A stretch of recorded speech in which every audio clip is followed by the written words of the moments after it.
And I'm muted. Let's try that again. Hey, everybody. My name is Nathan Smith, and I'm the Digital Programming Coordinator here at the Central Arkansas Library System. Thank you so much for joining me today for Library Resources for the Job Hunt. Hopefully you will find this class helpful. Basically, we are going to be talking about resources that we have available if you're looking for a job. And there are a lot of really useful ones. So hopefully you'll get a lot out of this class. Before we get started, though, a couple of quick preliminary things to get out of the way. First of all, I do want to let you know we have a bunch of virtual programs coming up.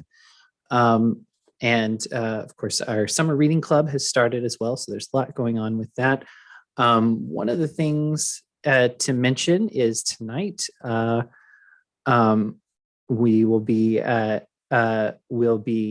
hosting a conversation with author Eric Cervini on his book, The Deviance War, for Pride Month. So if that sounds interesting to you, come on down. We'd love to have you. That's tonight at 6:30.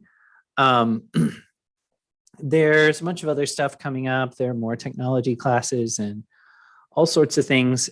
So take a look. If you go to the library's website, cals.org, move your mouse over events and click on find an event online. You can, find an event online. You'll see the whole list and you can check it out. Let's see. So another thing that I always like to do when, at the beginning of class is to kind of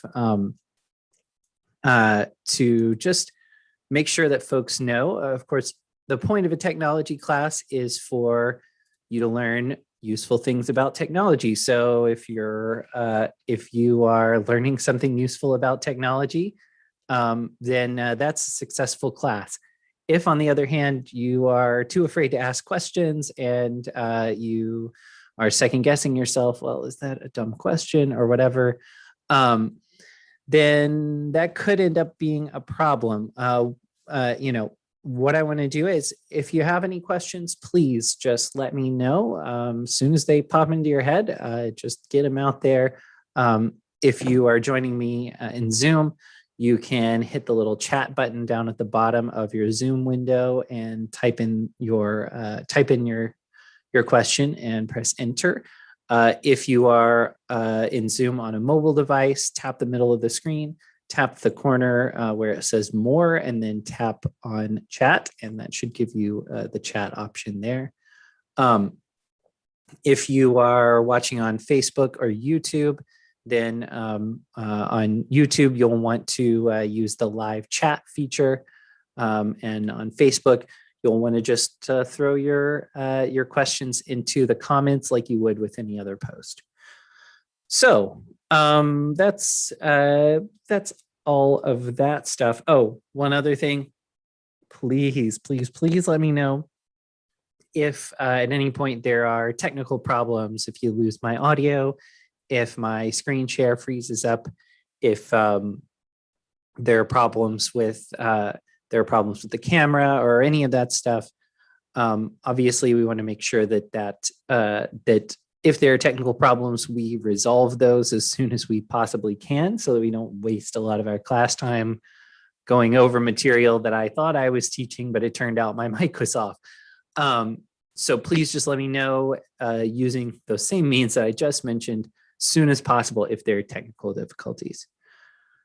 All right, that's pretty much it. Let's go ahead and dive in. So we're going to be covering a bunch of ground here.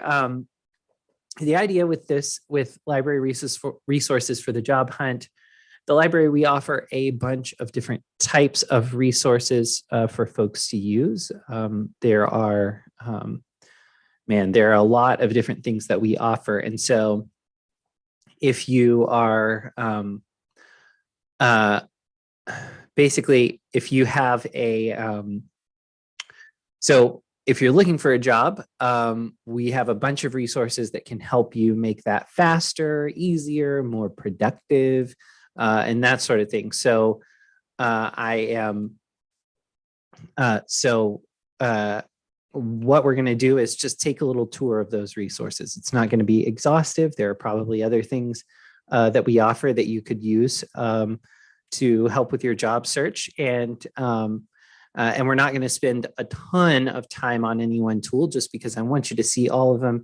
And the best way to learn how to use them for your purposes is to get in there and use them. So we're gonna go through a bunch of these tools and talk about it. I will have a few tips along the way as well, which hopefully will be helpful too. Please bear in mind, I'm not a job hunting expert or a job hunting coach or any kind of a headhunter. I've been on both sides of the table, interviewing people and looking through applications, but also applying for jobs, obviously. So I have a little bit of experience, but at the end of the day, there are lots of different ways to get a job. There are lots of different ways to hire someone for a job. If you talk to experts who contradict me, you probably want to listen to them.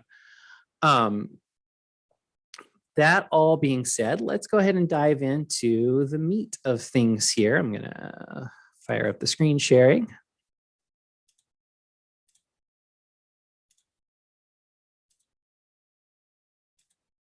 All right, excellent, cool.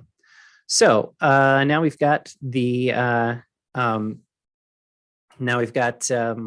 web browser here in front of me. It looks slightly different from your web browser. I am using Firefox, and it's been updated to look just so nice and shiny now as of yesterday. So but everything that we talk about should apply to pretty much any web browser you care to use. So here we are on the library's website. To get here, obviously, you just type cals.org into your web browser and press enter. Pretty straightforward. Once you get here, most of the services that we are going to talk about today, you can find by going to Learn and then heading to Research Tools right here. And then to narrow things down a little further, we're going to click on Career over here on the right-hand side. And that should take us specifically to these career connected resources. There are a bunch of them. And so yeah, just bear that in mind. And as I said, there are some things that are probably out there that we're not necessarily going to talk about today either. So just, again, bear that in mind. Okay, so let's go ahead and start out with a nice one that is really helpful and makes makes a common job hunting pain point significantly easier. That is Cypress Resume. If you're on this page like I am, you can click on Go to Cypress Resume down here. You can also search for any of these tools by name by clicking the little magnifying glass up here and typing it in. So I'll click Go to Cypress Resume, and it's going to open up a new tab with Cypress right there. Okay, so what we're going to do is I'm going to show you kind of the flow for creating a resume inside of this service here. Basically, the way this works, you've got you click Go to dive into that process. This tool can also create they call supporting documents here, like a cover letter or a references page. The references page is fine because you aren't necessarily looking for super fancy formatting there. The cover letter they have here, personally, I would probably advise against using that, or at least against using it without heavy modification. The cover letter, The idea of a cover letter is that it's supposed to make you stand out, because your resume is going to have your, is mostly just going to be a list of your accomplishments and your education and your work history. And so there's not a whole lot of room for sort of customizing, but your cover letter is your chance to sort of say, here's what's unique and cool about me, or here's why you might want to hire me, and that sort of thing. So that's a really good opportunity to take advantage of. You want to make sure you do take advantage of that. But the cover letter that they start you out with is the most boring cover letter I can possibly imagine. And so you would definitely need to adjust it quite a bit. But the resume part of this tool is awesome. I'm going to click go here, and let's dive into this. So we have two different options here for a layout, or a document style is what they call it. Now, typically these styles, I think, can accommodate just about the same amount of information. So it's really mostly just an aesthetic choice. Either do you want your resume to look kind of like this, or do you want your resume to look kind of like this? Either way is fine. You can just pick one or the other. I'll choose strictly business this time. Sometimes I use editor's choice in these examples, but that's what I'm going to do this time. Okay, so basically there are 3 steps to this process. The first step, step 1, is filling in your basic information. And that is exactly what it sounds like. Step number 2 is narrowing down what kind of job you're applying for. And the reason that that's important is that when you use, you want to have a resume that's obviously your accomplishments and all of, your work history and all that stuff, your education, that'll all be the same. At least I hope it's the same. Please don't lie on your resume. Please don't lie or exaggerate on your resume. It's not a good idea, not only for you not only because there's the possibility of being found out, but beyond that, there's the possibility of applying for a job, getting the job based on the accomplishments that you list on the resume, and then when you actually have the job, discovering that you can't do the job because you're not qualified for it, and that can be a worse predicament. So all that stuff should be the same, but but the way that you talk about your previous history and things like that, all of that stuff, you probably want to tweak to kind of emphasize what's important, what will be important to the person who's hiring you to do that particular job. So we'll choose that in step 2. In step 3, what we're going to do is we're going to put it all together. We're going to basically round things out and make our resume, beyond just the basic facts. We're going to list out some additional high points and qualifications that we have, and also just fill it up. Because one of the things about a resume is typically, unless you're applying for some very specialized, for a very high level job, or a job in a very specialized field, particularly something like academics or something like that, where, you need to be published and so on and so forth. Typically, you want to keep your resume down to 1 page, but if you give them half a page, it'll look a little empty, kind of ghost town. And so, so you want to strike that balance, and Cypress helps us do that by kind of filling it out with information that will still be relevant and will also make your resume look full. Okay, cool. So let's dive in and do this first step. So in the first step, I'm going to put in my name and my contact information. So I clicked in the field there and I'll start typing. One thing, because we're going to be filling out so many blanks during the course of this process, one thing that we can do to just make it easier on ourselves, a lot of folks tend to take the mouse and click in the next blank when they're ready to fill that in, click in the next blank when they're ready to fill that in, and so on. I almost never do that anymore because it's a pain when you're filling out a long form. So instead of moving your hand back to the mouse, to move to the next field, typically all you need to do is hit the tab key on the left-hand side of your keyboard, tab, just like that. And what that'll do is just move your selection to the next field. Tab one more time, tab. Now this time when I hit tab, it's not going to go directly to that daytime phone number blank. Instead, it's going to move to this help link here, but that's okay. I'll hit tab, hit it again, and now it's down in this daytime phone number field. So I'll fill that in. All right, we've got a couple more blanks, evening phone, mobile phone. In my case, I mean, the daytime, if I were filling this out for real instead of my office number, which is what I have here, I would instead be filling in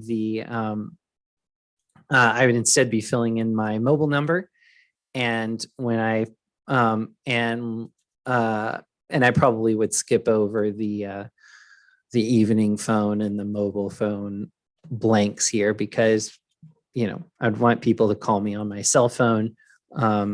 It's the, and typically, as I said, I filled in my real office number here, but if you're using obviously if you're applying for a job, unless it's a job at the same company that you already work at, you probably don't want to fill in your work phone number as a daytime phone, because then there's a good chance that a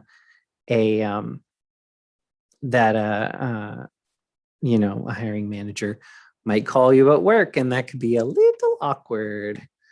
Okay, so down here, the email address, I'll fill it in there.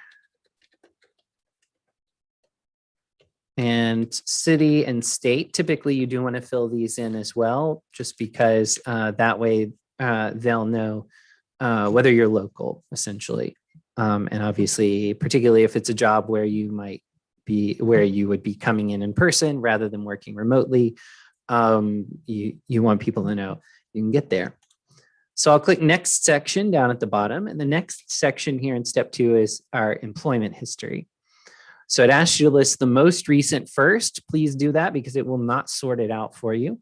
And then you have three kind of boxes here. So my understanding, and this may have changed again, if you talk with someone who is, who does this work,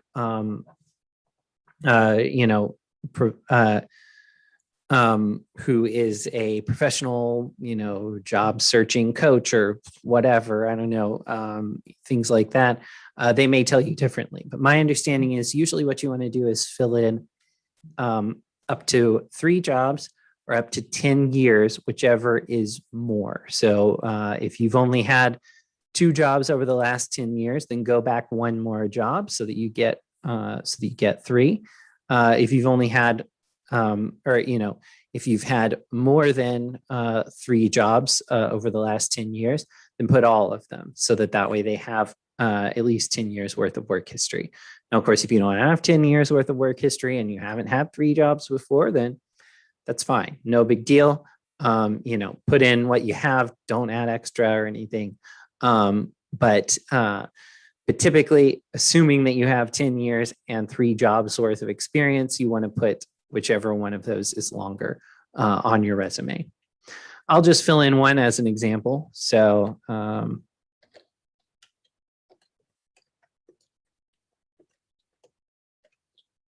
when I start to type in here, you'll notice I get a little red asterisk next to all of these blanks, all of these fields here. The asterisk tells me that field is required. Now, as long as I don't fill anything in here, none of it's required. But as soon as I start to type in one of these fields, the rest of them become required because, of course, you got to make sure you fill in enough information about what your job or, about your employment history. So we'll fill in some more stuff. Our job title, the month you started, and then the month you left. Now, of course, if you have a current job and you're looking for something new, you can check, I am currently employed here, and it'll leave you with just the starting date. If you uncheck that, you can choose or whatever.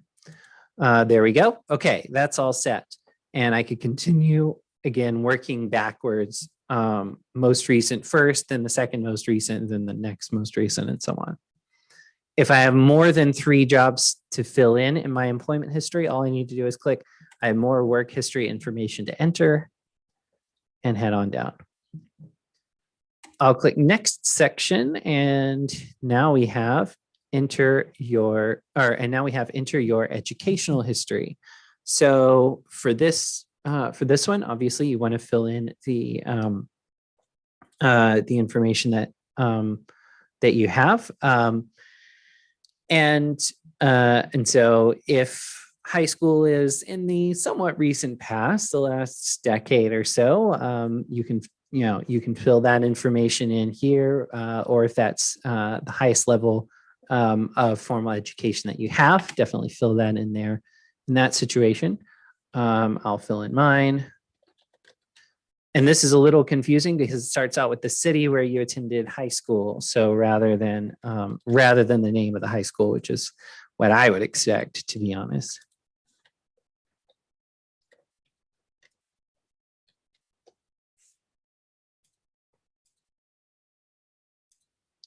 So the name of the high school, the state where you attended, and the year you graduated. And then you have a check mark for I am currently attending. If you're still in high school, check this box, and then the year you graduated will disappear.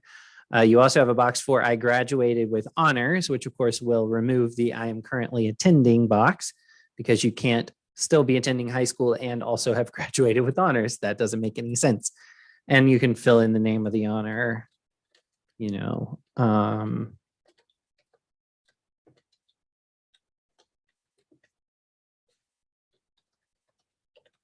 okay, there we go. All right. And then down here for college and university, same deal.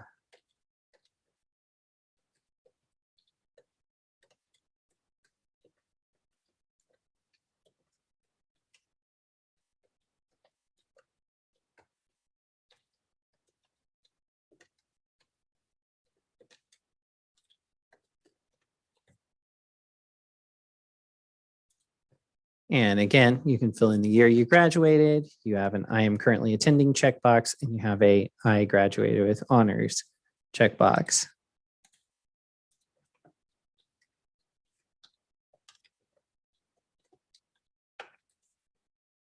And then you also have a blank for I have more education information to enter.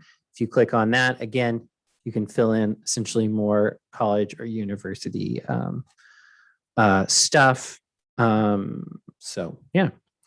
All right. When I click next section, I've got certificates, certifications, and training. So if you if you've got your if you are working in a field where licensing or things like that are very important or required, or where you have a lot of, IT, you can get a lot of like certifications from different, from Cisco and Microsoft and whoever else.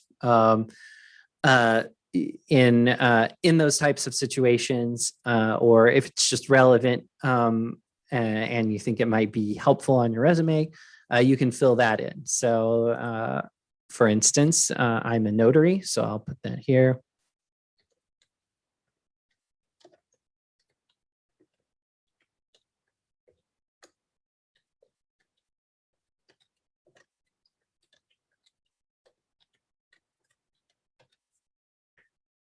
And you can put the year that you received the whatever it is. And again, you can put, I have more training information to enter here. Don't just put every training session you've ever been to, like something that, the best things to put here are certainly things like certifications and stuff like licenses and so forth. And also things that were pretty significant in terms of training, particularly something where where you could get like where you could get a certificate of completion, or you sort of enrolled in a training and like passed. So fill that in where it's applicable. I'll click next section again, excuse me. And then we have our job title search. So now we're on step 2, the job title search. So once again, just to restate this, the way that, you want to have your resume set up so that it is somewhat tuned to the type of job that you're applying for. Not that you want to communicate anything inaccurate, but you want to emphasize the areas of experience and knowledge that you have that overlap with what you need for the job. And that can be a lot of different things. It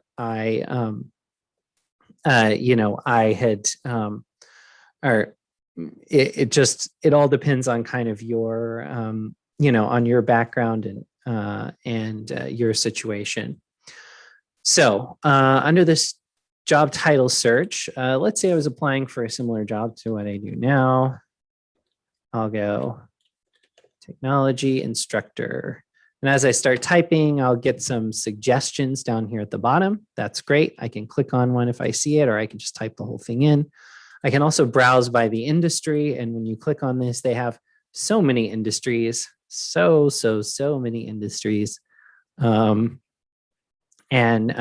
you can really dig in there and find exactly the thing that you might be looking for. And then you can also browse by job title. So you click here, and then there's just click on a letter, and there's an alphabetical list.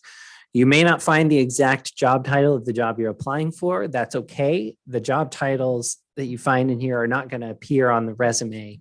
The main thing is to find a job where the things that are expected match up with the job as it's described in Cypress. So I'll click go on this to let it do a search. And it did find something: technology instructor, also known as vocational education teacher, post-secondary. And then it gives a description: teacher instruct vocational or occupational subjects at the post-secondary level to students who have graduated or left high school, includes correspondence school teachers, industrial, commercial, and government training instructors, and adult education teachers and instructors who prepare persons to operate industrial machinery and equipment and transportation and communications equipment. Blah, blah, blah, blah, blah, blah, blah, blah. So this would be things like what I do, teaching technology classes here at the library, things like a corporate trainer where when you first start your job in a new company, this person says like, okay, here are the ropes in this company. Or the person does occasional training on, here's a new tool that we're using, that sort of thing.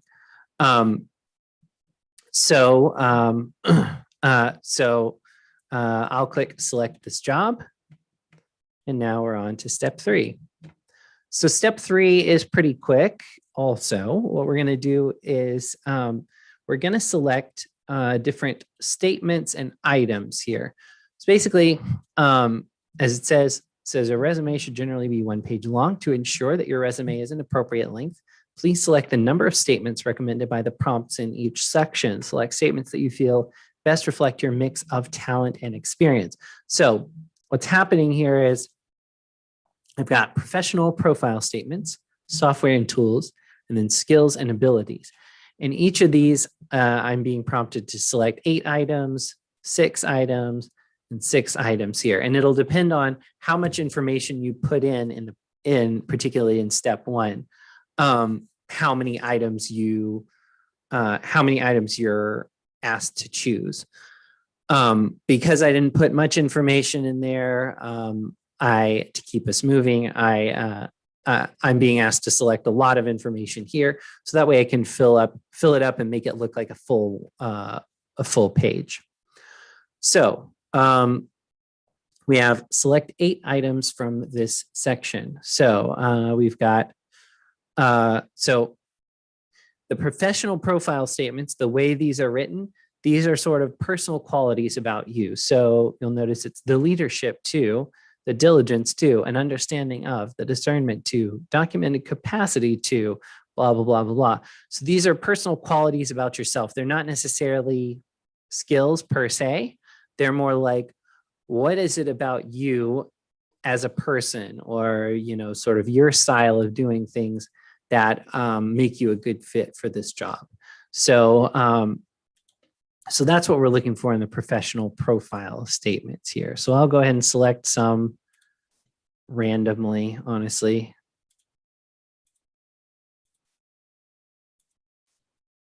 And then we've got, and then let's see, if we look through these and we don't see exactly what we want, we can click add custom statement here, and it'll give me a blank where I can type in something, you know,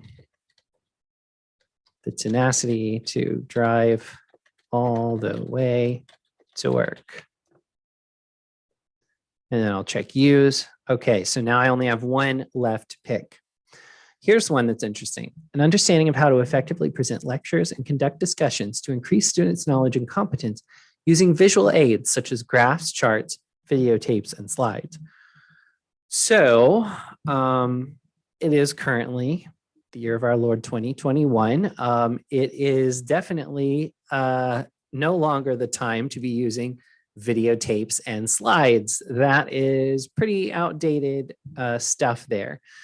So what I want to do is, I like this statement, but I want to tweak it a little bit to make it something that won't make the hiring manager actually roll their eyes out of their head. So what I'm going to do is click edit. And instead of videotapes and slides, I'm going to put in something more like video content and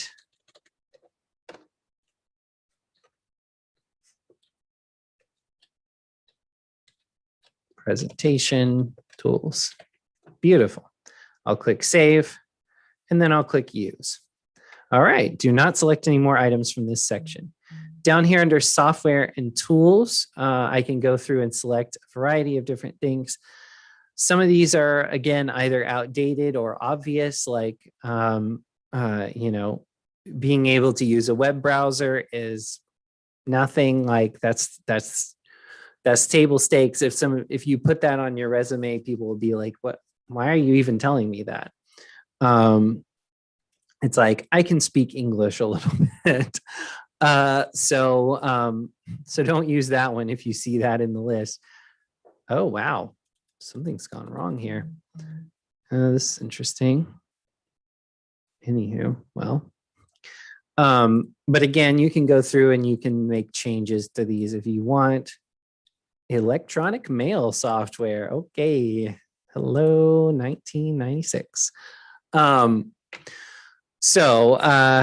And again, you can add a custom item, or you can edit the existing ones there. Obviously, if it's a job in your field, you are probably going to know better than they will the exact kinds of tools that where experience might be useful and that sort of thing. Finally, under our skills and abilities section, we have 6 items there. Or we need to select 6 items here. And here you can choose from a bunch of different things. And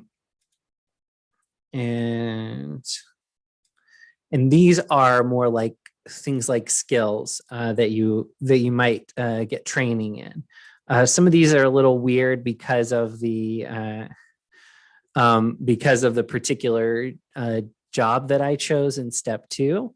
So some of these might be, hopefully these will be a lot more sort of useful to you. If I were using this, I would probably leave this whole section out. or something. I don't know. It seems a little weird.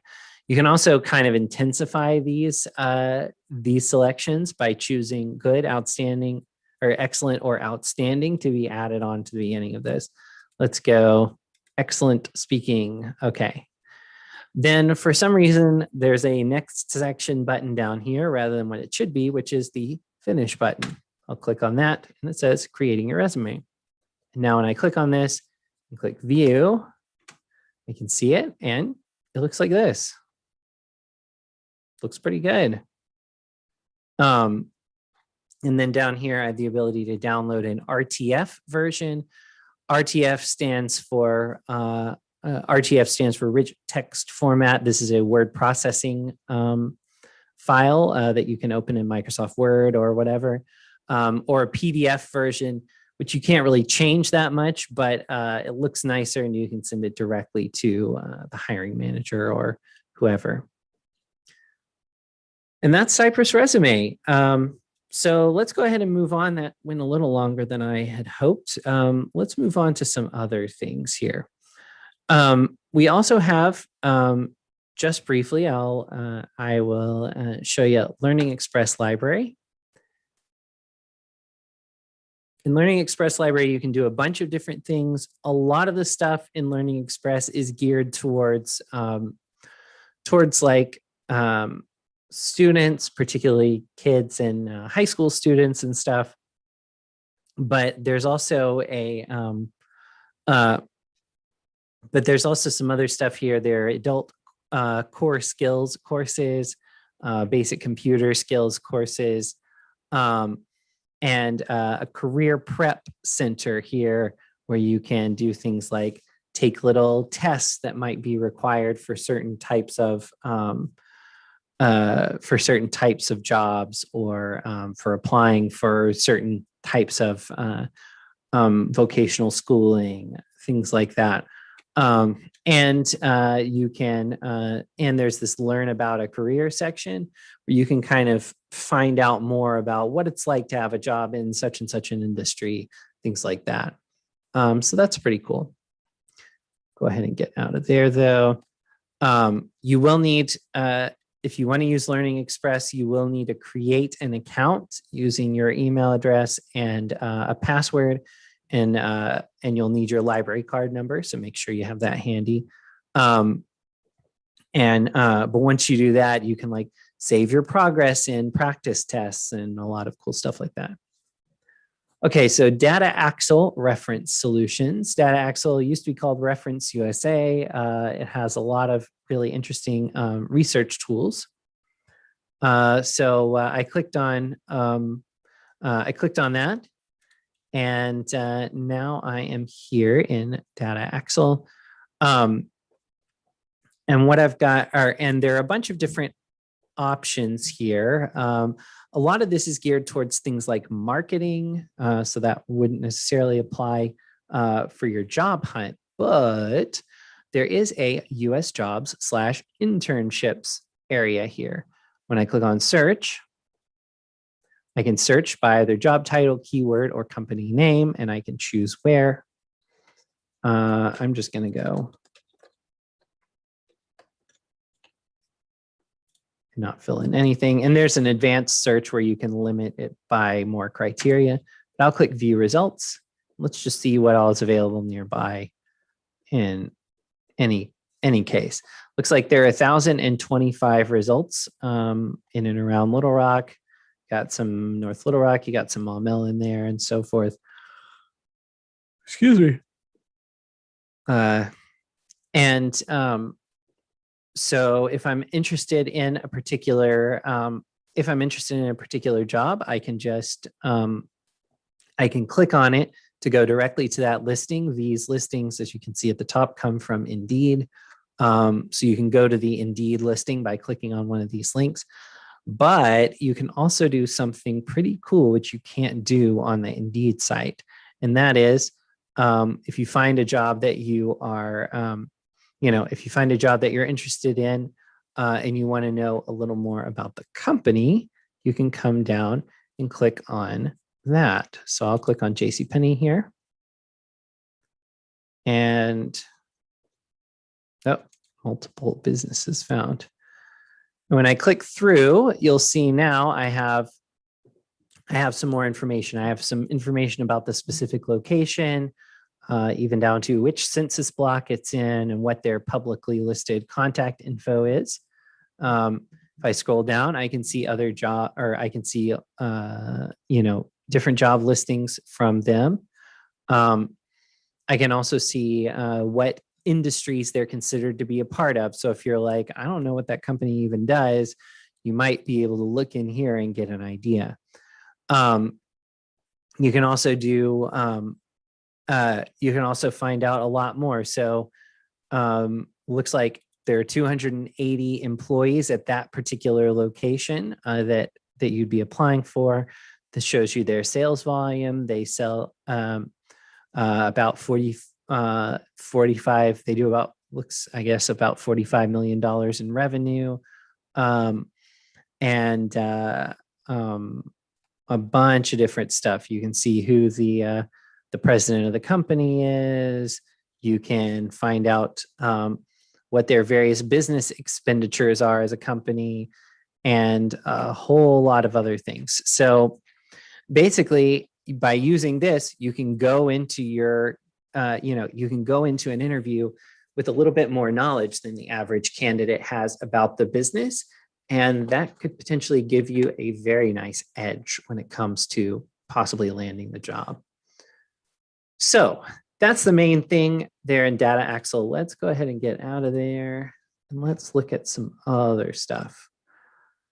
Okay, so another set of tools that's really useful, that I definitely want to show you is BrainFuse Job Now. So this is a new service that we started with not too long ago, a few months ago. When I click on the Go To button here, it's going to take me through. And there are a bunch of different resources here, really cool stuff.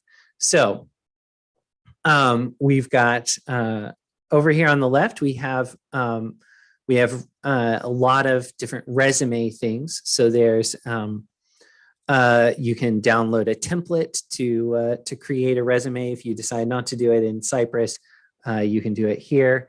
There are some other online resources to help you with resumes. And there's resume creation software here, similar to Cypress, but designed a little bit differently, called Optimal Resume. So you can use that to build your resume if you are not sold on using Cypress.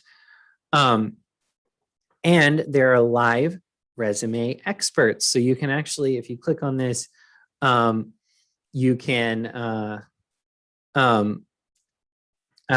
talk with one of these live resume experts, and they can kind of give you feedback about your resume and help you figure out something cool.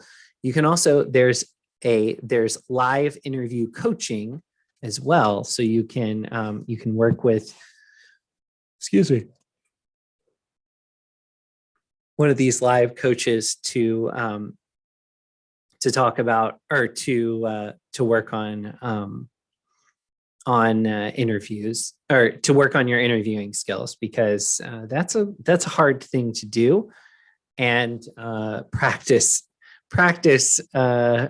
will probably make a big difference. They also have these live job coaches who will help you with searching for a job, applying for jobs, and preparing for them. They have resources about unemployment, or they have unemployment assistance. So there's resources there if you need to apply for unemployment. They can help you with that. Career assessments, so you can figure out what kind of job you're interested in. If you're like, I don't know what I want to do, but I don't want to do what I'm doing now. And man, just a whole bunch of stuff here. I'm planning to have a class about the BrainFuse resources before too long. And I definitely think it would be a good, And I definitely encourage you to check this out and kind of poke around in there. Looks like the live coaches are available from 2 to 11 here in Central Time. So, here in an hour and 13 minutes, you can hop on there and talk to someone if you want. So that's Brain Fuse Job Now. Let's talk about a couple other resources, and then we'll be able to wrap it up. So here in so one of those resources is Udemy. Udemy is an online video-based learning platform that has a bunch of different stuff, particularly related to business skills and technology skills. So you do need, of course, your library card, and you'll either need a Google account or a Microsoft account. Both of those are free. If you have Gmail, you already have a Google account. If you have Outlook or Hotmail or live.com email, then you already have a Microsoft account. So pretty easy. When I click go to Udemy, takes me through, and then I have a little button here that says sign in or create an account. And then I can sign in with either Google or Microsoft. I'll sign in with Google this time. And then it's going to prompt me to do that. Okay, just a moment.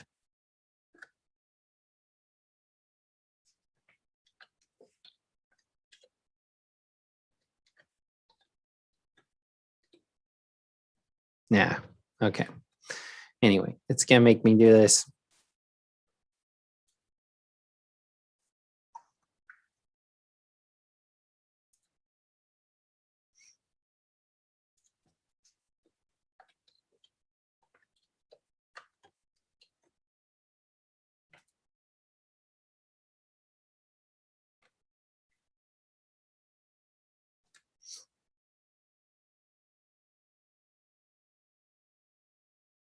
All right, and here we are. So once you sign in, you can browse a whole bunch of different things. So they've got some basic kind of options up here to sort of browse little shortcuts to certain subjects that you might be interested in.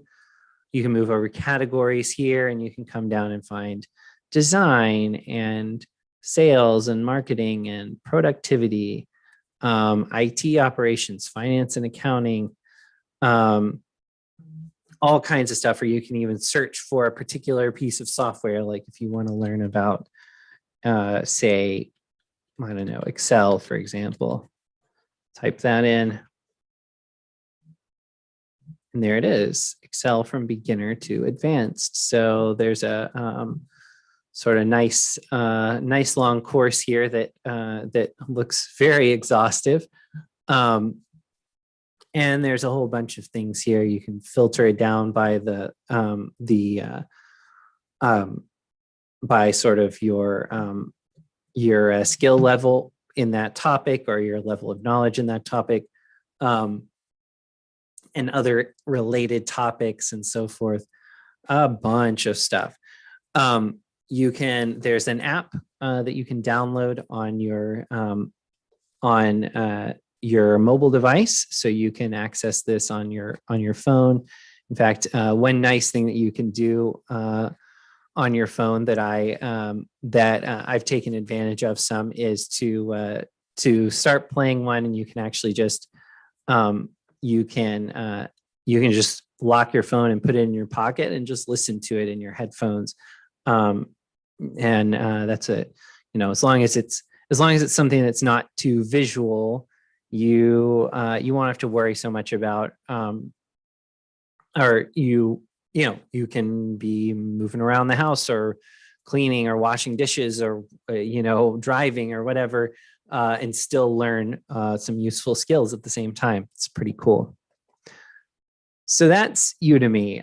If you are, if you're wanting to build your technology skills, or honestly, just your skills in, kind of your general workplace skills, I definitely recommend it. There's a lot of good stuff there. Let's see. So the other big one that I want to show you is Universal Class right here. So Universal Class is a similar type of thing. I'm going to click login. And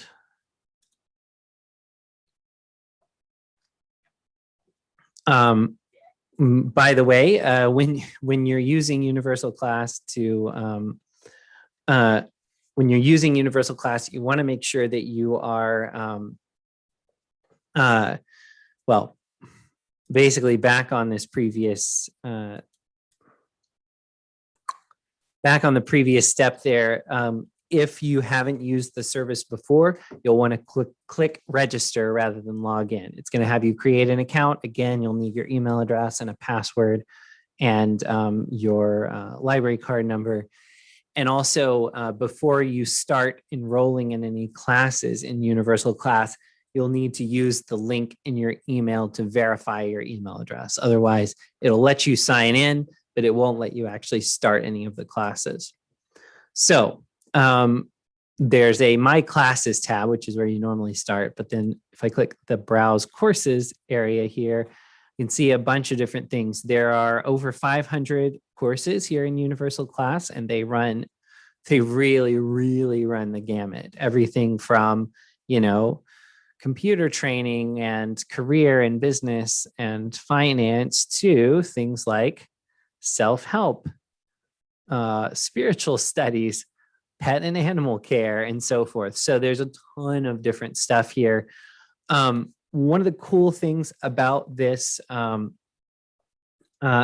service is, well, two really cool things to mention here. One is that with a service like Udemy, it's really useful. They've got a ton of cool stuff like, you can download example files to work with and things like that. But at the end of the day, it's video-based, it's a video-based course. And so really what you're doing is watching videos, maybe following along on your computer or something, and not really necessarily doing, not really interacting much beyond that. And certainly completing the course is just a matter of watching the videos. There's no way to sort of verify that you've done it other than like, now you know the material and you can use it, which most of the time is enough, at least for a lot of things. Like, certainly I have plenty of skills that I've never taken a class on or gotten any sort of certification on, and have even used those skills to get jobs. But sometimes you do need a way to sort of prove that you've got a basic grasp of the material.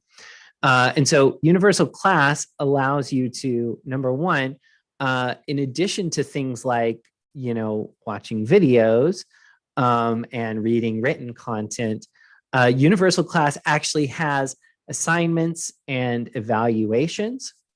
And those assignments and evaluations and quizzes and so forth are graded by real human instructors who will give you feedback on how you did.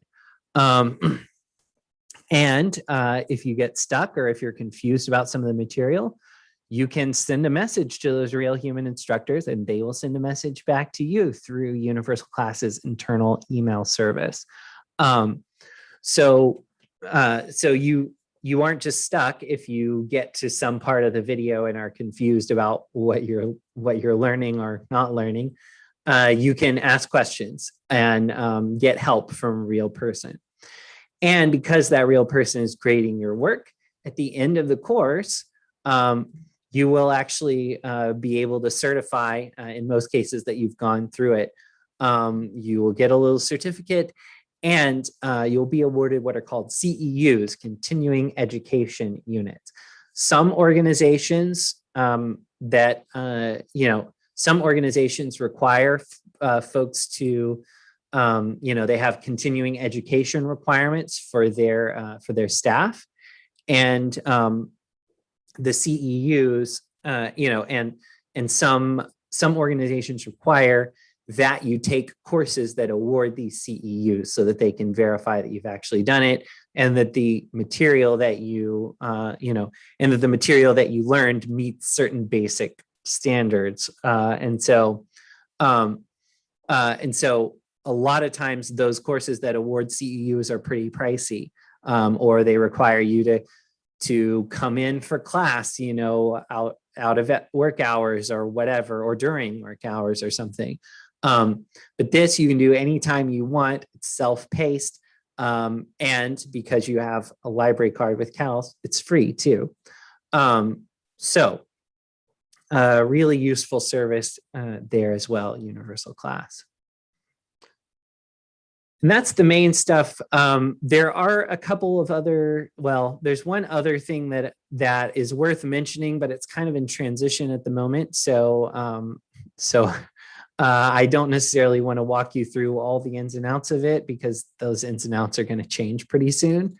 But through our digital services, it has been RB Digital, but now it's transitioning over to our Overdrive service, where you can check out ebooks and audiobooks. We have the Great Courses Library Collection, which you can check out. Essentially, you can check out a 7 days worth of free access to that as many times as you want. And that has a lot of essentially renowned college and university courses, as well as other courses put together by experts, like experts in their fields. So there's a lot of fascinating stuff. You can learn a lot of things that are more sort of academic, like history types of things and stuff like that. But there's also photography, and there's there are things about various job skills, particularly interpersonal, what they call soft skills, which there's a whole rant to be gone on about how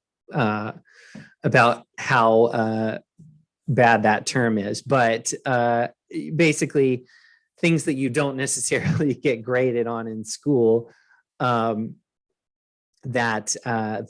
matter immensely when you're in an actual workplace. So I definitely encourage you to check out that as well.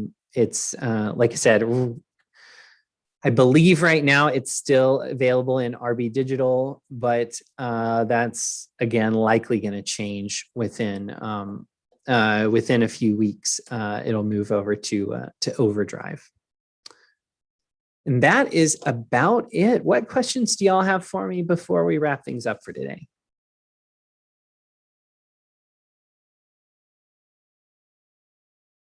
Again, if you're watching in the live stream, feel free to use the live chat on YouTube or the comments on Facebook if you want to send me a question there.